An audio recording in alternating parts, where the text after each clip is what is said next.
आपल्या जिल्ह्यात किती मंत्री आहे सांगा बरं ताई भाऊ? किती मंत्री आहे? 4 मंत्री आहे. कुठे जाऊन बसले मीडियामध्ये?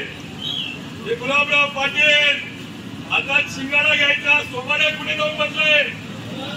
आज त्या सोंगाड्याने रस्त्यावर या आणि उत्तर द्या. 1 रुपयात पीक विमा योजना जी या ठिकाणी सुरू होती, 21 दिवस जर पावसाचा खंड झाला तर 25% त्याला अग्रिम रक्कम दिली जाईल अशी तरतूद होती. 400 कोटी रुपये शेतकऱ्यांना मिळाले जेव्हा आम्ही खासदार होतो, पाठपुरावा केला आणि दिला.